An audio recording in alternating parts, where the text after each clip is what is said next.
नरेंद्र मोदी पिछले 2 दिनों से देश के जांबाज सैनिकों और अफसरों के बीच हैं। आर्मी चीफ के साथ 2.5 घंटे की मीटिंग करने के अगले ही दिन मोदी गोवा में नौसैनिक अड्डे पर गए थे, जहां उन्होंने युद्धपोत INS विक्रमादित्य को नौसेना के बेड़े में शामिल किया। मोदी ने देश और दुनिया को संदेश भी दिया कि भारत शांति के लिए शक्ति जुटाएगा। मोदी की बातों में ये चिंता भी झलकी कि भारत को अब भी हथियार और सैन्य साजो सामान के लिए दूसरे देशों पर निर्भर रहना पड़ रहा है। जानकार मानते हैं कि भारत की सैन्य तैयारियां वक्त से कोई 10-15 साल पीछे चल रही हैं। ऐसे में बड़ी बहस का मुद्दा है कि सेनाओं के पास न तो पूरे हथियार हैं, न ही अफसर। फिर देश को सैन्य शक्ति कैसे बनाएंगे मोदी?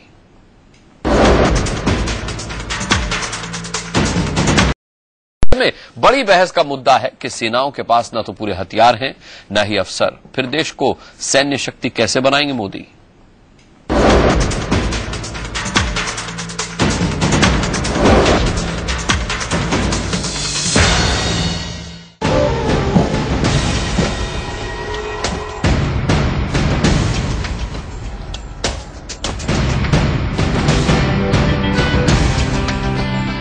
प्रचंड बहुमत पाने वाले देश के प्रधानमंत्री आज देश के सबसे शक्तिशाली और विशाल युद्धपोत और विमान वाहक जहाज INS विक्रमादित्य पर सवार हुए।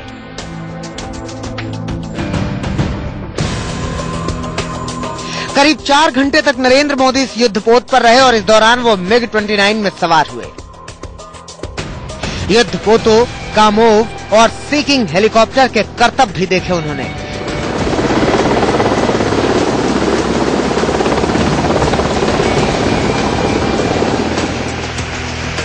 हम आपको सिलसिलेवार तरीके से बताते हैं मोदी का पूरा दौरा कैसे हुआ। सबसे पहले नरेंद्र मोदी गोवा के INS हंसा नेवल बेस पर पहुंचे, जहां navy chief admiral RK Dhawan ने उनका स्वागत किया। यहां प्रधानमंत्री को गार्ड ऑफ ऑनर दिया गया।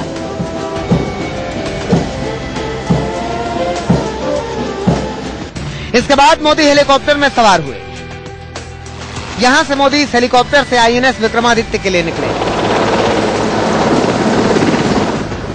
कुछ ही देर में मोदी का हेलीकॉप्टर INS विक्रमादित्य पर उतरा। यहां सबसे पहले नरेंद्र मोदी ने MiG-29 विमान का जायजा लिया।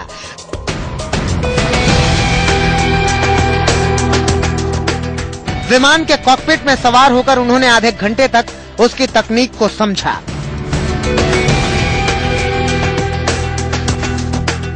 विमान से उतरने के बाद उन्होंने विमान के पायलट और वायुसेना और नौसेना के अफसरों से हाथ मिलाया।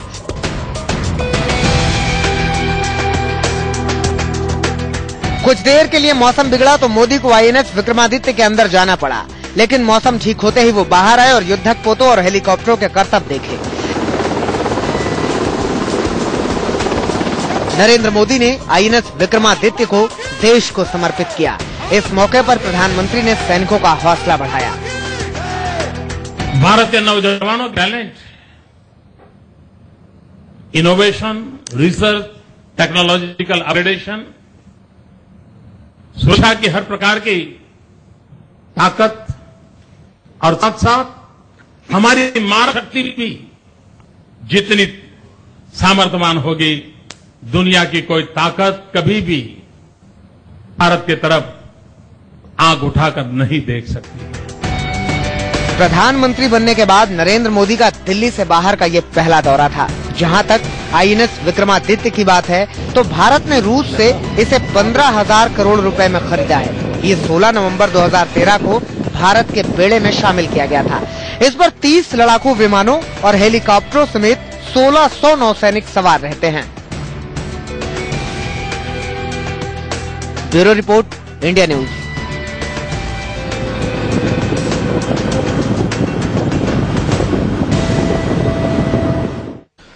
चलिए, बड़ी बहस का बड़ा मुद्दा है और बड़ा पैनल भी है। हमारे साथ इस पर चर्चा करने के लिए जो मेहमान हैं वो आपको तस्वीरों में दिखाई दे रहे हैं। मैं इंट्रोडक्शन करा दूं। हमारे साथ रिटायर्ड लेफ्टिनेंट जनरल राज कादियान साहब डिफेंस एक्सपर्ट के तौर पर इस चर्चा का हिस्सा होंगे। हमारे साथ retired wing commander Praful Bakshi यहां स्टूडियो में मौजूद हैं। साथ ही RSN सिंह साहब हैं जो कि फॉर्मर रॉ ऑफिसर हैं, स्टूडियो में यहां मेरे साथ मौजूद हैं। मुकेश नायक हमारे साथ स्पोक्स पर्सन होंगे कांग्रेस से, और साथ ही सुधांशु मित्तल BJP के नेता हमारे साथ इस चर्चा का अहम हिस्सा होंगे। सुधांशु मित्तल जी, बहुत बहुत बधाई। बड़ा गर्व होता है, बड़ा फक्र होता है जब हम इस तरह की तस्वीरें देखते हैं। आज विक्रमादित्य हमको मिला, एशिया में दूसरा देश हो गया भारत जिसके पास 2-2 युद्धपोत हैं। लेकिन बड़ा अफसोस भी होता है ये जानकर, ये सुनकर, जब जानकार बताते हैं कि अब भी हम सैन्य शक्ति होने में 10-15 साल पीछे चल रहे हैं, हम अपनी ही तैयारियों में 10-15 साल पीछे। मोदी सरकार इस दरार को पाटेगी कैसे?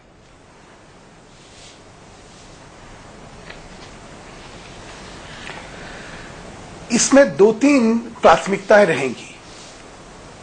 पहली बात यह है कि रक्षा सौदे जो हैं वो जल्दी हो, पारदर्शिता के साथ हो और सामयिक जो हमारी जरूरत है उसके हिसाब से वो हो।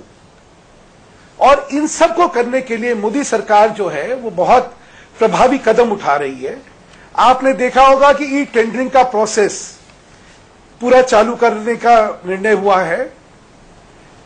एक बहुत गहन मूल्यांकन हो रहा है कि हमारी जरूरतें क्या हैं और उसके हिसाब से प्राथमिकता तय करके और पारदर्शिता के साथ जब इनको खरीदने के सौदे दे दिए जाएंगे तब कहीं जाके भारत के रक्षा के जो उनकी नीड है उसको हम लोग एड्रेस कर पाएंगे। मुझे लगता है एक और जो बड़ा फैसला करा गया वो ये करा गया कि एलओसी के पास जितनी भी परियोजनाएं, जितनी भी प्रोजेक्ट्स की कल्पनाएं हैं उनको फास्ट ट्रैक कर दिया जाए।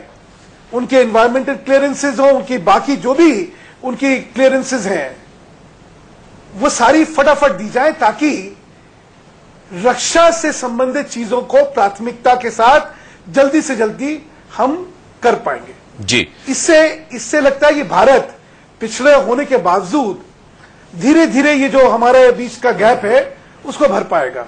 सुधांशु मित्तल जी, बड़ी अच्छी बात आपने की कि रक्षा सौदों में तेजी लानी होगी। एक आंकड़ा मेरे पास है कि वायुसेना को 126 medium multi role combat aircraft की दरकार 2001 से है। और आपकी जानकारी के लिए बता दूं कि इस दौरान में 3 सरकारें आईं और 3 सरकारें चली गईं, लेकिन डील फाइनल होने में 11 साल लग गए। 2001 से अब जाके फ्रांस से रफाल विमानों की सप्लाई पर मोहर लगी है, लेकिन अभी भी ये सप्लाई शुरू नहीं हुई है। क्या इतनी जल्दी काफी होगा या फिर इसमें और सुधार की यदि आपको गुंजाइश लगती है? 11 साल में एक डील हुई है, इससे 11 साल हमारी जरूरतें आगे बढ़ी भी हैं।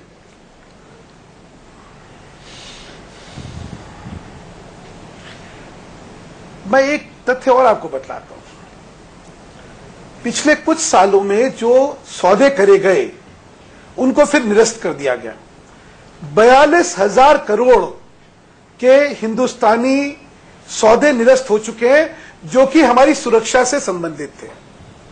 ये बड़ा दुर्भाग्यपूर्ण है क्योंकि लंबी प्रक्रिया के बाद ये सौदे हुए और फिर उनको निरस्त करना पड़ गया। मैं आज कारणों में इसलिए नहीं जाना चाहता कि इस समय नजरिया और दृष्टिकोण जो है सकारात्मक होना चाहिए। आलोचना करना बड़ा आसान हो जाएगा, हम लोगों के लिए तो बहुत ही आसान हो जाएगा, लेकिन उससे कुछ निकलने वाला नहीं है।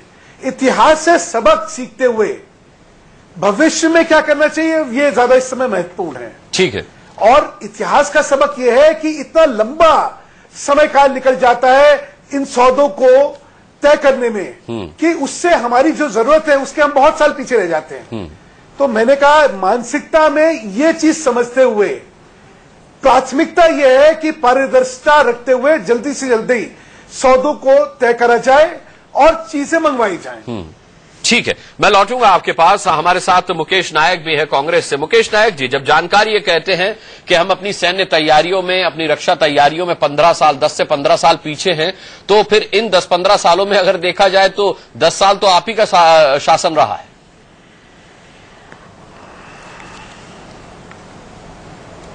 देखिए, 10-15 साल पीछे नहीं है हम, ये दुष्प्रचार हुआ है।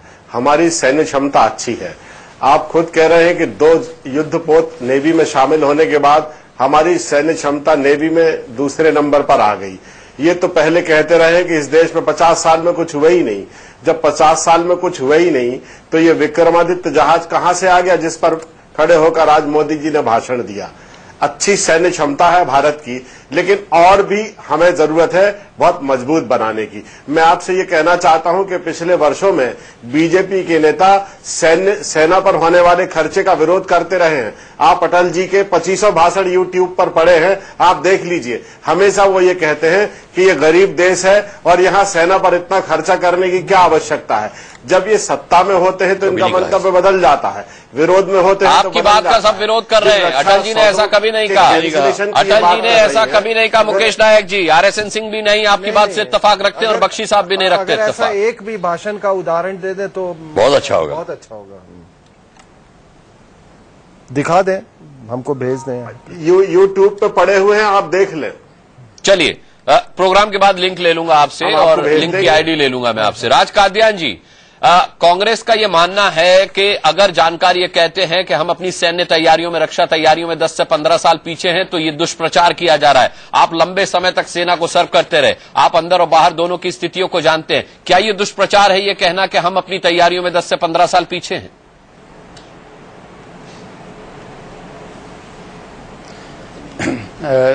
जब हम सेना की तैयारियों की बात करते हैं तो कोई भी सेना उसको, कोई भी देश उसको एब्सोल्यूट टर्म्स में नहीं गिनता है। ये सेना की तैयारियां हमेशा तुलना में होती हैं। हमारे सेनाओं में कमी है बेशक, लेकिन वो इतनी ज्यादा नहीं है। 2012 में भी विवाद शुरू हुआ था, वो इतनी ज्यादा नहीं है जैसा कि एक इंप्रेशन दिया गया था कि हमारे पास तो एम्यूनिशन ही नहीं टैंक का। हम पाकिस्तान जो हमारा इमीडिएट एडवर्सरी है उसकी तुलना में हमारी तैयारियां सही हैं। इसका कहने का मतलब ये नहीं है कि हमें अपने जो एक्विजिशन है उसको स्पीड अप नहीं करना चाहिए। मैं मानता हूं पहले वक्ता ने जो कहा है कि हमारे ना पैसे की कमी है ना प्लानिंग की कमी है। अगर कमी है तो हमारे प्रोसीजर इतने कॉम्प्लिकेटेड हो गए हैं क्योंकि डिफेंस परचेज में पैसा बहुत होता है, उसमें भ्रष्टाचार भी होता है। हर देश ऑफिशियली मिडलमैन लगाता है। हमारे देश में मिडलमैन का नाम दलाल दे रखा है जो एक बड़ा घृणात्मक है। मैं मानता हूं कि ये मिडलमैन होने चाहिए। अगर बाहर की कंपनी कोई हमसे संबंध करना चाहती है वो अपना एजेंट यहां छोड़ते हैं। आप उसको मिडलमैन कहें, एजेंट कहें, कुछ भी कहें, रिप्रेजेंटेटिव कहें, जब तक हम उस प्रोसीजर को स्पीड अप नहीं करेंगे। आपने रफाल का एग्जाम्पल दिया, बिल्कुल सही है। दूसरा एग्जाम्पल बोफर के गन का है। हमने 1986 में, पिछले 28 साल से हम एक गन इंपोर्ट नहीं कर पाए क्योंकि उस पर विवाद हुआ था, उसमें रिश्वत के इल्जाम थे। हमको इससे परे हटके कोई ना कोई तरीके निकालने पड़ेंगे ताकि डिफेंस एक्विजिशन में इतना समय ना लगे जो कि हमके बाकी एक्विजिशन में लग सकता है। जब अभी मोदी जी, उनकी जो छवि है कि वो एक एक्शन वाले लीडर हैं, वो सिर्फ बात वाले नहीं हैं। उन्होंने गुजरात में किया, उनसे यही छवि आती है। जो प्रचार में किया वो भी यही आती है। और बड़ी खुशी की बात है कि वो अपने पद संभालने के 3 हफ्ते के अंदर अंदर जो पहले दिल्ली के बाहर विजिट हुए वो डिफेंस रिलेटेड है। तो इससे साफ जाहिर है कि वो देश की सुरक्षा के बारे में वो प्रायोरिटी देना चाहते हैं और देंगे। कल भी उन्होंने 3 घंटे सेना प्रमुख से ब्रीफिंग ली थी, तो ये बड़ी अच्छी बात है। एक तो है कमी को पूरा करना। अभी होता क्या है, जो समस्या हमारी है, जैसे आपने रफाल का एग्जाम्पल दिया कि हमें 14 साल लगे हैं। जब तक हम उस इक्विपमेंट के बारे में फाइनलाइज करते हैं तो टेक्नोलॉजी बदल जाती है। मिलिट्री टेक्नोलॉजी तो फैशन की तरह है, हर 1-2 साल में बदल जाती है। अगर हम इतना समय लगाएंगे कि जब हमारे पास इक्विपमेंट आएगा तो पहले ऑब्सोलीट हो चुका होगा। तो ये हमें आखिरी इसका सोल्यूशन तो यही है कि हमें अपनी जो डोमेस्टिक प्रोडक्शन है, इंडिजिनस प्रोडक्शन है, उसको बढ़ावा देना होगा। हमारे अंदर क्षमता भी है, हमारे अंदर टैलेंट भी है, लेकिन कहीं ना कहीं कुछ वेस्टेड इंटरेस्ट हैं जो ये चाहते हैं कि 66 साल की आजादी के बाद भी हिंदुस्तान आर्म्स इक्विपमेंट का सबसे बड़ा दुनिया में इंपोर्टर बना रहे। इससे हमें दूर हटना होगा। अपनी इंडिजिनस प्रोडक्शन, हमारे पास पूरी क्षमता है, एबिलिटी है, उसको बढ़ावा दें।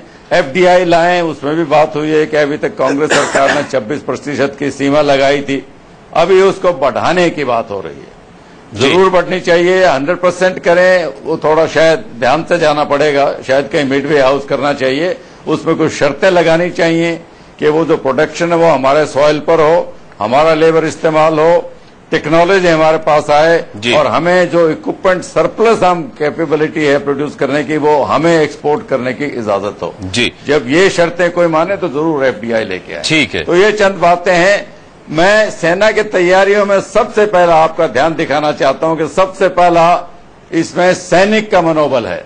जी, गनें लड़ाई नहीं जीतती हैं, टैंक लड़ाई नहीं जीतते हैं, सैनिक लड़ाई जीतता है।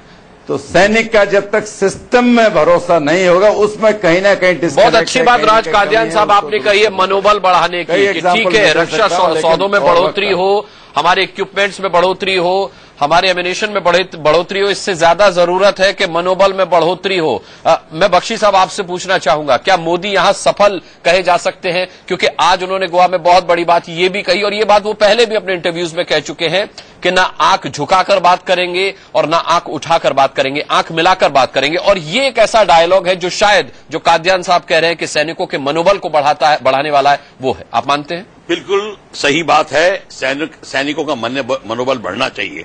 पर अभी आपने कहा कि मोदी साहब ने जो किया है, मोदी साहब अभी आए हैं, अभी तो मोदी साहब ने पूरे फेलियर्स का ब्यौरा लिया है और पूरी की पूरी लिस्ट बनाई है कि क्यों अभी तक हम इतने पीछे रह गए हैं। अब कई स्पीकर से ये बात नहीं मानता उनकी, हम और पूरी की पूरी लिस्ट बनाई है कि क्यों अभी तक हम इतने पीछे रह गए हैं। अब कई स्पीकर से ये बात नहीं मानता उनकी, हम बहुत पिछड़े हुए हैं।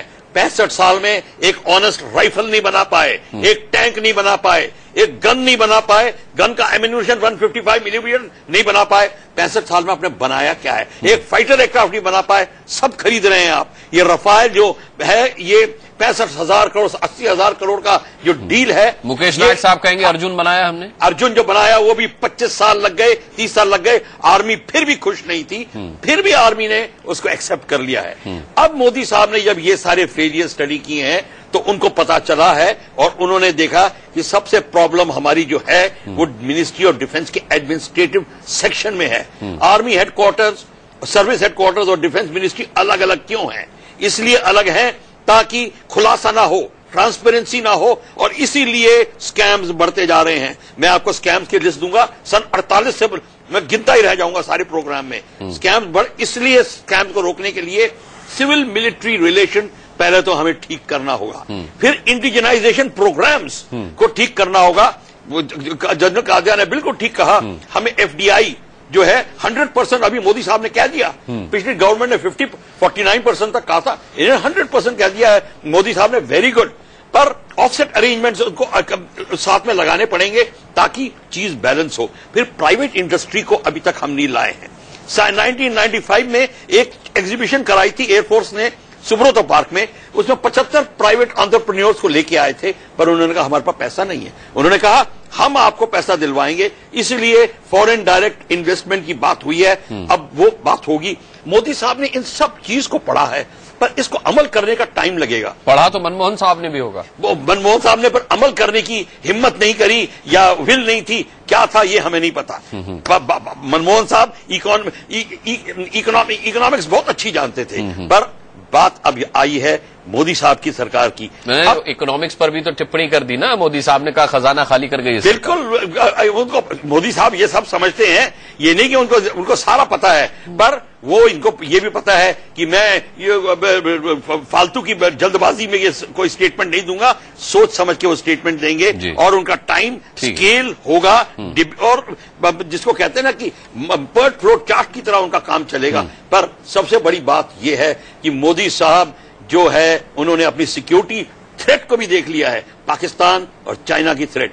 हम पाकिस्तान को एनिमी मान के और बड़े खुश हो जाते हैं कि हमारा एम्यूनिशन ठीक है, पाकिस्तान हमारा एनिमी है ही नहीं, हमारा असली एनिमी तो चाइना है, जो चाइना और पाकिस्तान का रक्षा बजट हमसे समावेश होगा, और फिर चाइना और पाकिस्तान जो मिलके कार्रवाई हमारे खिलाफ करेंगे। आप टू फ्रंट वॉर की बात करते हैं, आपके पास में 2 हफ्ते का एम्यूनिशन नहीं है, आपके सारे चीफ कह चुके हैं। तो इसको हमें शुतुरमुर्ग की तरफ पॉलिसी नहीं अपनानी, ये अपना सिर छुपा लो और पॉलिटिकल जिंगोइज्म करो ताकि वो इलेक्शन जीत जाओ। हमें इलेक्शन जीतना नहीं है, हमें सच्चाई देनी। पाकिस्तान और चीन के मुकाबले भी हम बात करेंगे, लेकिन आरएसएन सिंह साहब, अभी राज कादियान साहब ने एक बात और कही कि 65 साल में हम इतने पिछड़े इसलिए क्योंकि हमारी सरकारें जो रही वो वेस्टर्न इंटरेस्ट से ग्रसित रही, उस दबाव के अंदर रही। क्या आपको लगता है मोदी साहब इससे मुक्त रह पाएंगे?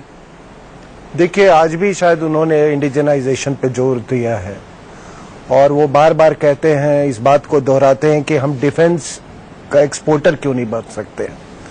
तो उनकी उनका जो ऑब्जेक्टिव है वो बहुत क्लियर उभर के आता है।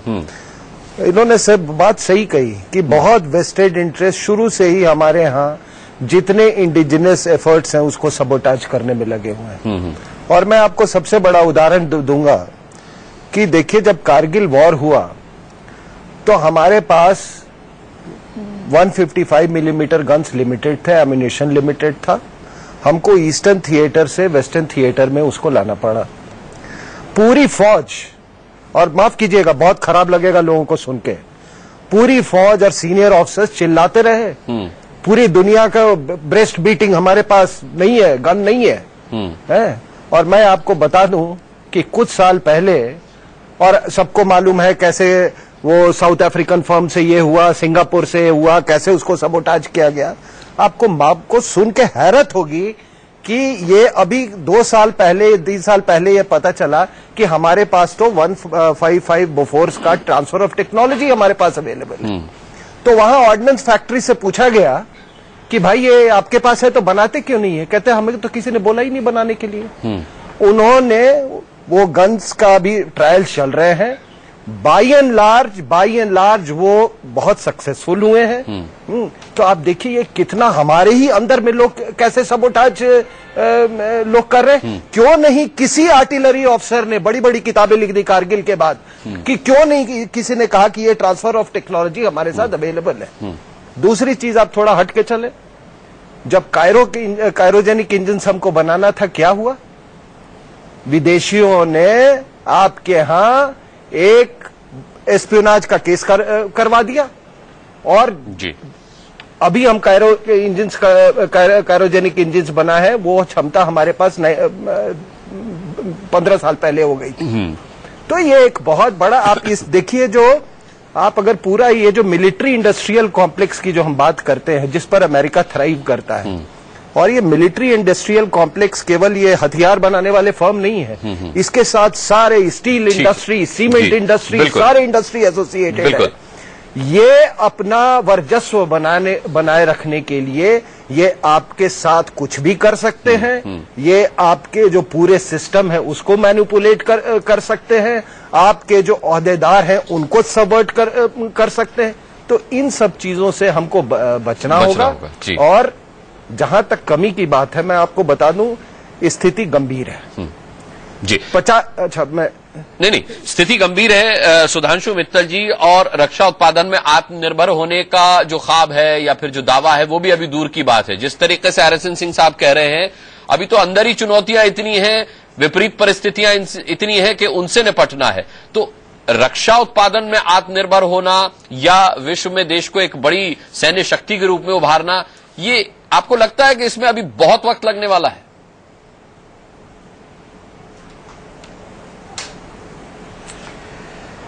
अनुराग जी, इसका जवाब देने से पहले मैं मुकेश जी से भी एक निवेदन करूंगा कि इस सारे विषय में राजनीति ना लाके राष्ट्रीय हित को देखते हुए अगर एक बड़े पर्दे पे इसका चर्चा करेंगे तो बड़ा सार्थक चर्चा होगी जी। बहुत आसान होगा, आपको हमें इल्जाम देना, हमें आपको इल्जाम देना बहुत आसान होगा, लेकिन उससे जो है भविष्य कैसे उज्जवल बनाना है उनके जवाब नहीं मिलेंगे। अभी आपने सब जनों की बातें सुनी, कई चीजें सामने निकल के आती हैं। डिफेंस प्रोडक्शन, ये जो इंडस्ट्री है, ये भारत की प्राथमिकता होनी चाहिए और होगी। अगर आपने मोदी जी को पूरे चुनाव के दौरान सुना हो, उससे पहले सुना हो, तो ये एक सोच है। सोच ये है कि भारत जो है ना केवल आत्मनिर्भर हो, हम इसके निर्यात कर सकें इसको। उसका फायदा क्या होगा कि एक तो हमारी डिफेंस प्रिपेयर्डनेस जो है वो बहुत सॉलिड हो जाएगी। हमारे यहां प्रिक्योरमेंट और हमारे यहां प्रोडक्शन, ये जिस दिन एक्सपोर्ट ओरिएंटेड हो गया, उस दिन हमारी टेक्नोलॉजी ट्रांसफर जो है कंटेम्पररी हो जाएगा। हमारी सारी स्ट्रेटेजिक प्लानिंग जो है वो करंट हो जाएगी। अब आप खुद ही सोचिए 11 साल पहले जो सौदा तय करा गया था उसकी अगर आज डिलीवरी होने वाली है तो स्वाभाविक है कि 11 साल में हिंदुस्तान क्या ये विश्व कहीं से कहीं पहुंच चुका है टेक्नोलॉजी के मामले में। तो स्वाभाविक है कि क्या आज की टेक्नोलॉजी उसमें होगी, नहीं होगी। आपको आज इंक्रीजिंगली क्या हो गया है, युद्ध जो है वो टेक्नोलॉजी बेस्ड हो गया है और करंट टेक्नोलॉजी को आपको इस्तेमाल करना ही है। एक चीज अच्छी हुई है कि अब रक्षा के सौदों में भारत ने एक ये एम्फसाइज करना चालू करा है कि टेक्नोलॉजी ट्रांसफर जरूर होना चाहिए। डोमेस्टिक प्रोडक्शन जो है आपको क्रिएट करनी होगी, इतना % जो है ये आपको इंडिजीनियस प्रोडक्शन करना पड़ेगा over a period of time. ये कुछ अच्छी चीजें हुई हैं, लेकिन उसका इम्पेटस आपको बढ़ाना पड़ेगा। दूसरा मैंने कहा कि जो 42,000 के कॉन्ट्रैक्ट्स कैंसिल हुए, 42,000 करोड़ के, उससे वही प्रिक्योरमेंट का प्रोसेस जो है वो इतना टार्डी, इतना स्लो, इतना धीमा हो गया है और वो टच मी नॉट हो गया है। ठीक है सुधांशु मित्तल जी, लेकिन एक तो RSN सिंह साहब आपसे कुछ कहना चाह रहे हैं, वो भी मैं उनसे पूछूंगा, लेकिन उससे पहले मैं आपसे जरूर जानना चाहूंगा कि मोदी जी ने आज कहा कि मनमोहन सरकार खजाना खाली कर गई, तो कैसे होगा? क्योंकि रक्षा बजट ही अभी तो हमारा कम है, रक्षा बजट कैसे बढ़ाएंगे, कैसे होगा अगर खजाना खाली है तो?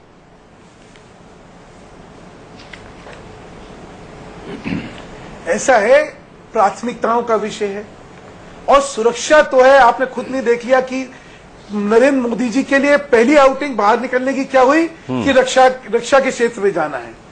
तो इस देश की सुरक्षा जो है वो प्राथमिकता है।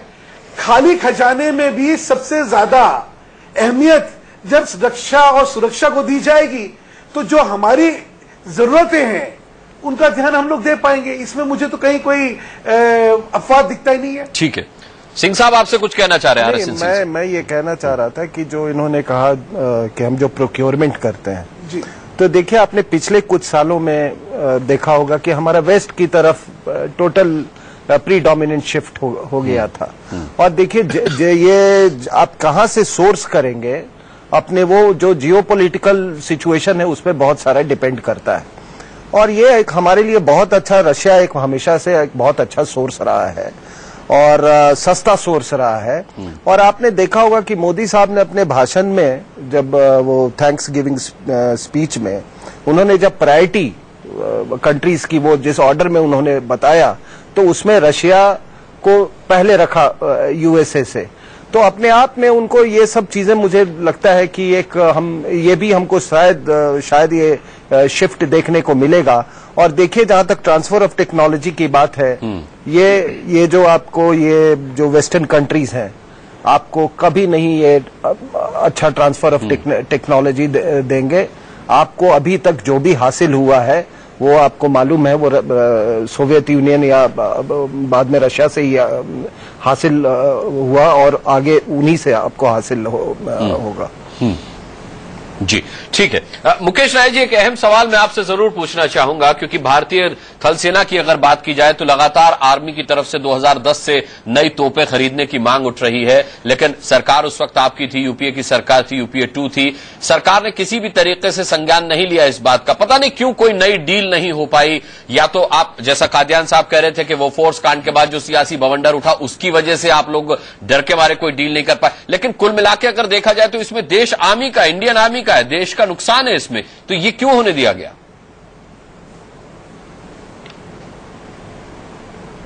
ये इसलिए हुआ कि पूरे देश में वातावरण इस तरह का बनाया गया और जो भी रक्षा सौदे हुए उसको इतना विवादास्पद बना दिया गया, उसके बारे में इतनी तरह की बातें फैलाई गई, इतनी कंट्रोवर्सी क्रिएट करी गई कि किसी ने साहस नहीं किया कि रक्षा सौदे मैच्योर हो सके देश में। लेकिन अभी बहुत सकारात्मक बात हो रही है। हम चाहते हैं कि रक्षा सौदे हों, अच्छा वातावरण हो और सारे लोग इसको सपोर्ट करें। देखिए देश की प्राथमिकताएं अलग अलग क्षेत्रों में अलग अलग हैं। हमें स्कूल चाहिए, अस्पताल चाहिए, सड़कें चाहिए। अरे कोई आकर गोली मार जाएगा, क्या करेंगे आप स्कूल और अस्पतालों का? आपकी सरहदें सुरक्षित अगर नहीं है तो फिर क्या? 2013 में लगभग 200 बार सीज फायर पाकिस्तान की तरफ से हुआ। हम सिर्फ यही कहते रहे कि अब बर्दाश्त नहीं किया जाएगा।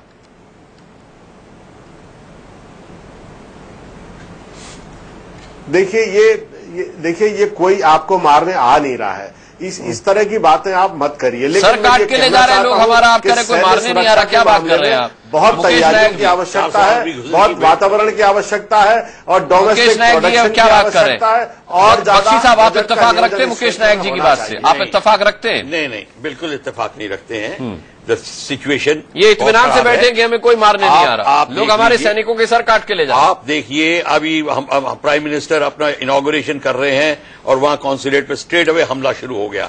आज आप देखिए जम्मू एंड कश्मीर बॉर्डर पे क्या हो रहा है, 400 इन्फिल्ट्रेटर्स घुसने के लिए वेट कर रहे हैं। कहां बातें हो रही हैं, कहां क्या हो रहा है।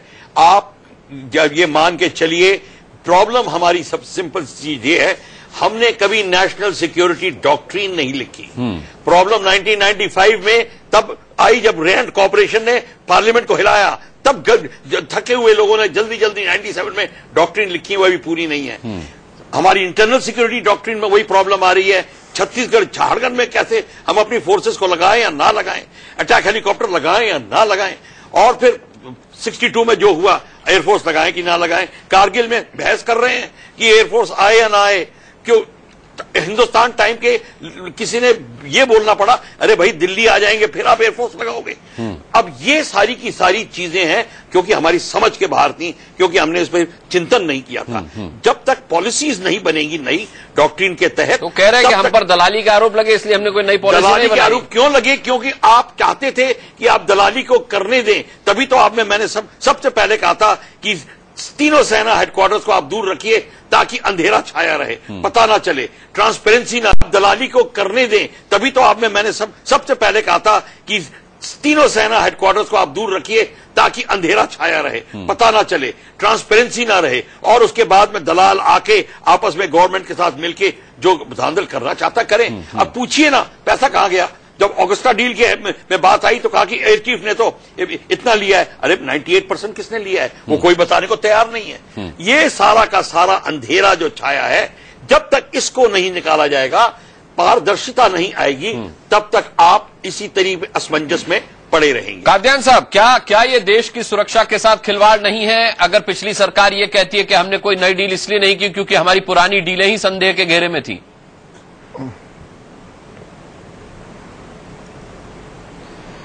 देखिए, जहां तक मेरा मानना है, कमी पैसे की नहीं थी, खासकर थल सेना को, क्योंकि उनकी इक्विपमेंट क्वांटिटी ज्यादा हो सकती है लेकिन इतना पैसा नहीं चाहिए होता है।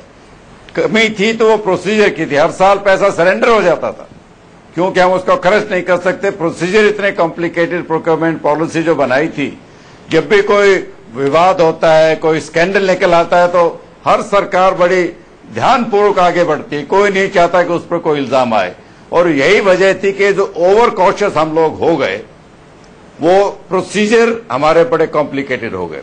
मोदी जी की चुनौती आसान नहीं है।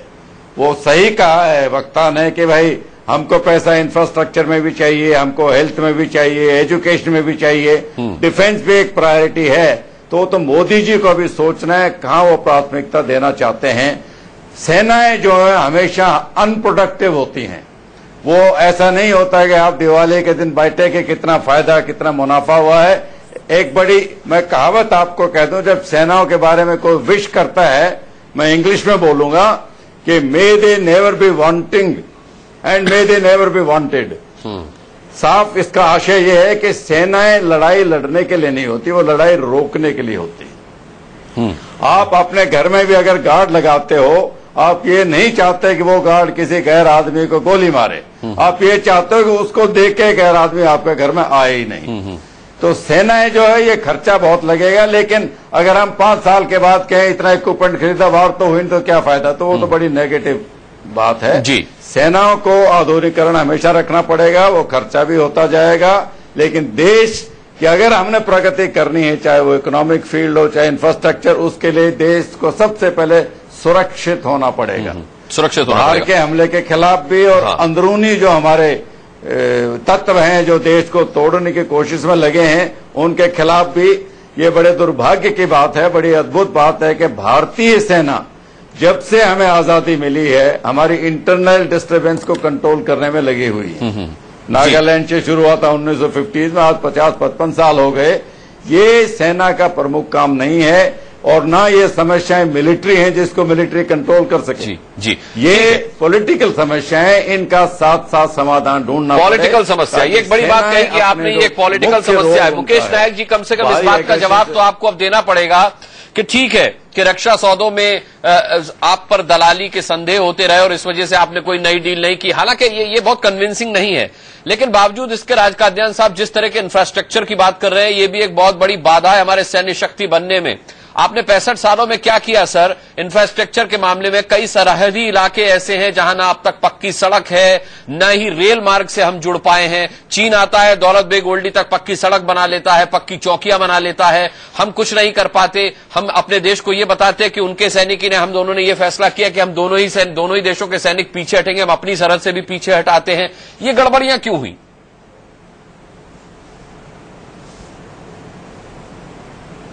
देखिए, आप जितनी चादर होगी उतने पैर फैलाना पड़ेंगे।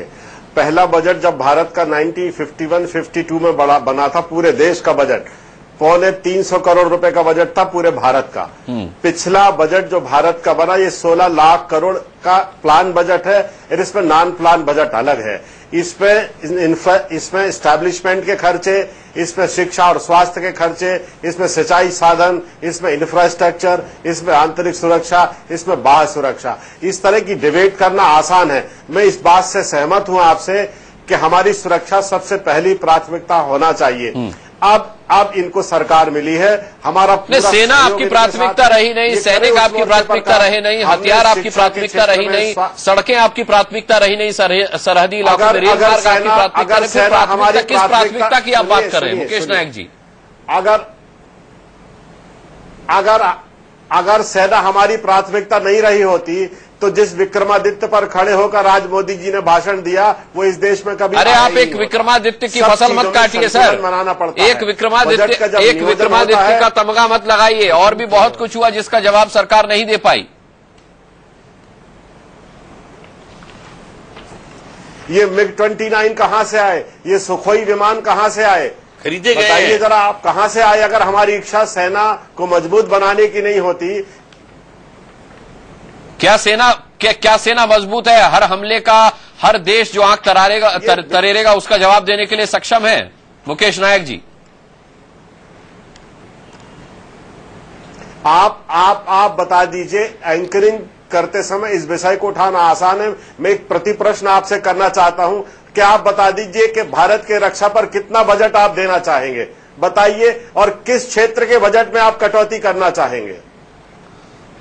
ये दलील मेरी समझ में नहीं आई कि एंकरिंग करते हुए इन सवालों को उठाना बहुत आसान है। ये सवाल तो पूरा देश उठा रहा है। सवाल ये कि मैं आपसे ये सवाल पूछ पा रहा हूं, आम जनता आप तक नहीं पहुंच पाती है सवाल पूछने के लिए, लेकिन आप जवाब देने से क्यों बच रहे हैं? आप उल्टा मुझ पर एक सवाल करके जवाब देने से बच रहे हैं, ऐसा क्यों है? नहीं, आप जिस तरह का प्रश्न कर रहे हैं, एक समूचे राष्ट्रीय परिप्रेक्ष्य को ध्यान में रखकर करना पड़ेगा। पूरे देश पर एक विहंगम दृष्टि डालना पड़ेगी, पूरे देश को देखना पड़ेगा। चलिए ठीक है।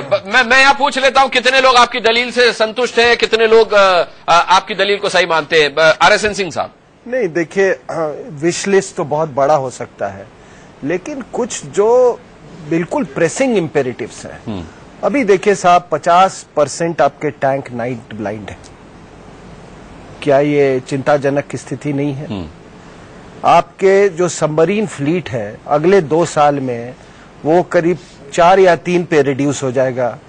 क्या ये चिंताजनक स्थिति? लेकिन वो तो कह रहे हैं कि जितनी चादर थी उतने पैर पसारे हम। अब आप बताइए साहब, आपके 42 या 43 स्क्वाड्रन्स ऑथराइज्ड हैं, आपके 32 हैं, उसमें से कई MiG-21 के स्क्वाड्रन्स है। क्या ये चिंताजनक स्थिति नहीं है?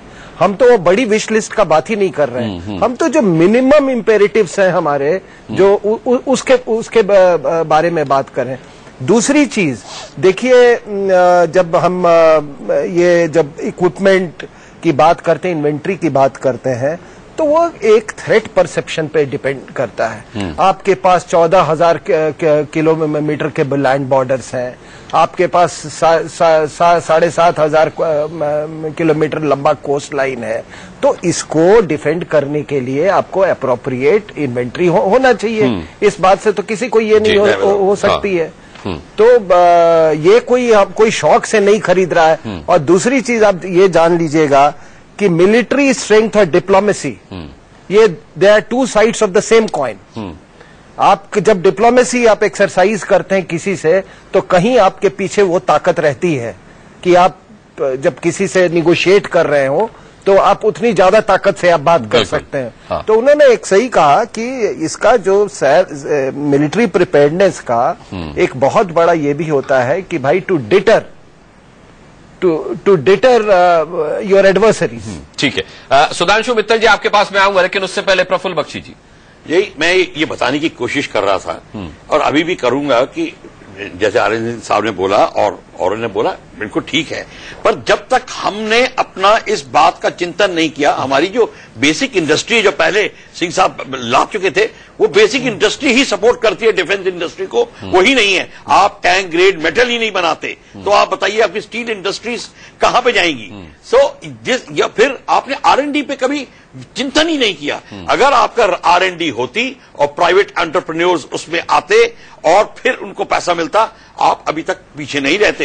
फिर आपने कभी डिफेंस एक्सपोर्ट की बात नहीं करी, always thinking in terms of import. Import करना, ये जो कह रहे हैं कि सुखोई कहां से आया, मिग कहां से आया, ये तो आप खरीद रहे हो और अगर जब लड़ाई शुरू होगी 1.5 हफ्ते के अंदर इनके स्पेयर पार्ट्स खत्म होने लग जाएंगे। ब्रेक पैड्स के लिए, फ्लैप जैक्स के लिए जहाज खड़े रहेंगे, टैंक्स खड़े हो जाएंगे। आपने ब्रास टैंक एक्सरसाइज देख ली थी, टैंक की जगह ट्रक को चलाया जा रहा था। ये अपने को धोखा देने की कोशिश नहीं करनी चाहिए, हमें बातों के जाल में नहीं छुपना। एटलीस्ट अब समय आ गया है कि अब सच्चाई को फेस करिए और उसको चिंतन करके बोलने में शर्माइए नहीं और एडमिट करने में मत शर्माइए। मेरे को 1 मिनट अगर आप समय बोलिए 1 मिनट। देखिए, जो इंडिजिनाइजेशन की जब बात चल रही है, तो मुझे लगता है कि कहीं पर हमारा जो वर्क कल्चर है इस कंट्री में, वो भी चेंज करना होगा।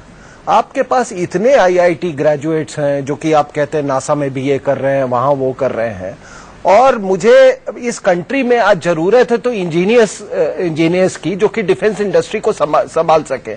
और मुझे ये बहुत दुख होता है कि आपने इतना सारा पैसा खर्चा किया एक इंजीनियर बनाने में, उसको कंट्रीब्यूट करना चाहिए कई इलाकों में इंक्लूडिंग डिफेंस, और वो बच्चे आपके वो अभी IAS का रिजल्ट निकला है, IAS का रिजल्ट निकला है, इसका मतलब उनको कभी इंजीनियरिंग के लिए पैशन ही नहीं था। तो जब तक ये पैशन वाले लोग, अच्छा सवाल उठाया पैशन वाले जब तक लोग नहीं आएंगे, और मैं आपको बताता हूं कि हम लोग बिल्कुल केपेबल है सारा कुछ इंडिजिनस बनाने के लिए, और 100% इंडिजनाइजेशन कोई भी ना आजकल ना अमेरिकन करते हैं ना यूरोपियंस करते हैं, लेकिन हमें क्षमता है। ये मैं इस चीज में हमेशा बिलीव किया हूं कि अगर आप वो पैशन क्रिएट करें तो आप देखिएगा कि विद इन 1 डिकेड हम लोग कम से कम 70 से 80% इंडिजनाइजेशन। बहुत अच्छा मुद्दा उठाया है सुधांशु मित्तल जी। क्या मोदी सरकार का फोकस इस पैशन पर भी है कि युवाओं में भारतीय सेना को ज्वाइन करने का पैशन पैदा किया जाए? आप IIT बनाने की बात तो कर रहे हैं, IIM विश्व स्तरीय बनाने की बात कर रहे हैं, वहां पढ़ने के बाद कोई सेना में क्यों जाएगा? आज न केवल हथियारों की कमी है सुधांशु मित्तल जी सेना में, बल्कि अच्छे अफसरों की भी कमी है। इसको कैसे दूर किया जाएगा?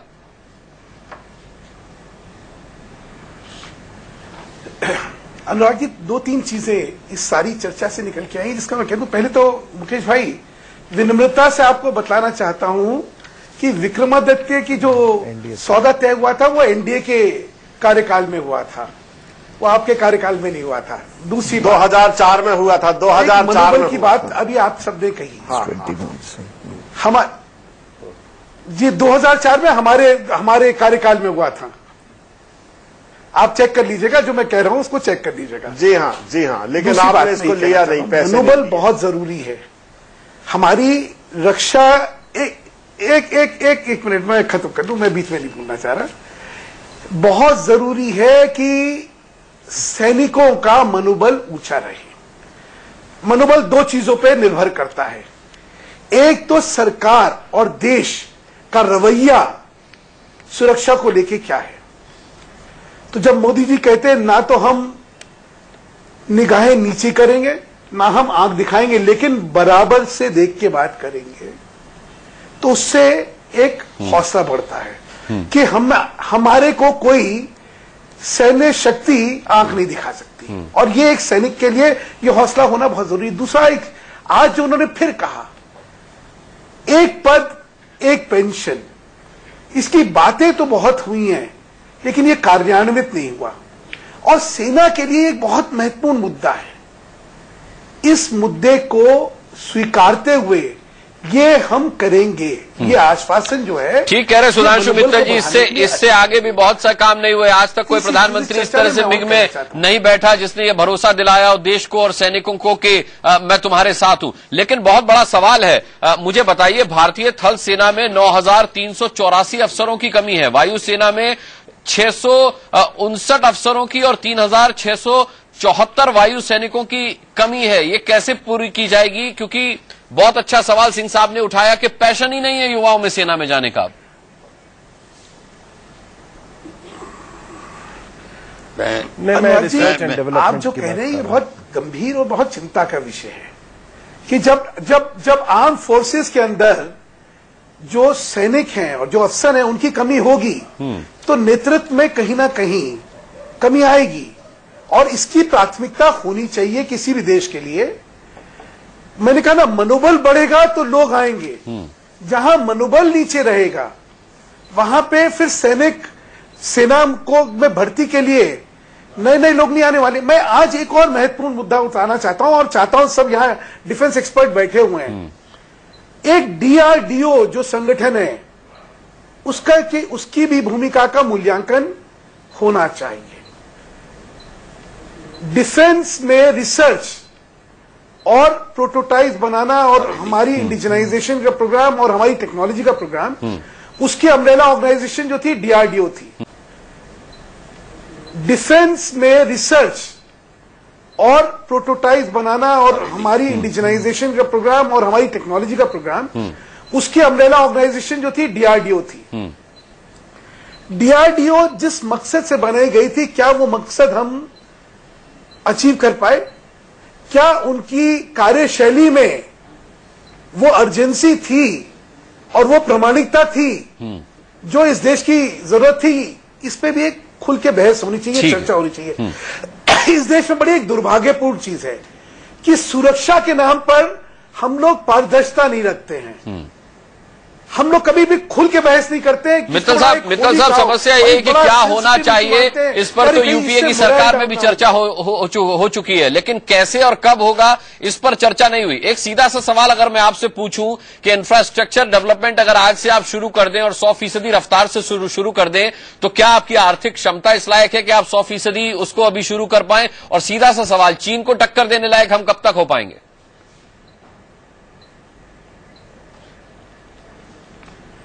अनुराग जी, इच्छा शक्ति सबसे महत्वपूर्ण होती है।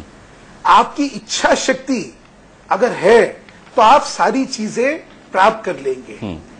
अगर खौफ में और डर में और अगर आप संशय में निर्णय नहीं लेने वाले हैं तो फिर कुछ नहीं होने वाला। आपने देखा होगा, आते ही हमारी सरकार की प्राथमिकता सुरक्षा के मामले में, रक्षा के मामले में, ठीक है, प्रोक्योरमेंट के बारे में वो कंसर्न दिख गया, वो कंसर्न दिख गया। मेरे पास समय की बहुत कमी है। राज काद्यान जी, मैं 15 सेकंड में आपका जवाब चाहूंगा। मोदी सरकार की प्राथमिकता क्या होनी चाहिए इस वक्त सेना को लेकर के? सबसे पहला काम जो मोदी करें।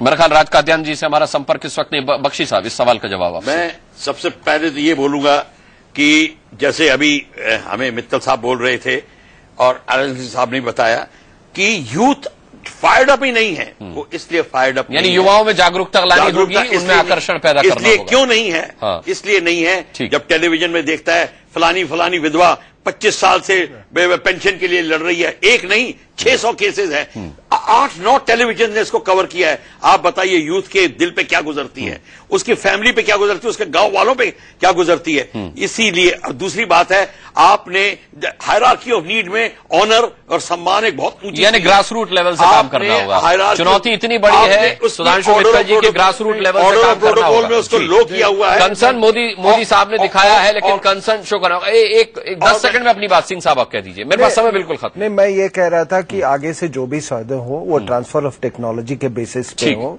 बाकी डीआरडीओ के बारे में, जब पैशन के, यूथ के पैशन के बारे में बात कर रहा था, मैं अर्ज करूंगा ये जो जितने लोग मेरे प्रोग्राम सुन रहे हैं कि अपने बच्चों को ज्यादा पैकेज कल्चर में न डालें, और ये जो आईआईटी के जो अपने बच्चे हैं ये आईएएस और इसके तरफ इंजीनियर हैं, इंजीनियर का काम करें, और हमारे सैन्य शक्ति बनाने की सबसे पहली डिफेंस सेक्टर में भी वो अपना योगदान करें। चलिए, मेरे पास समय अब खत्म हुआ।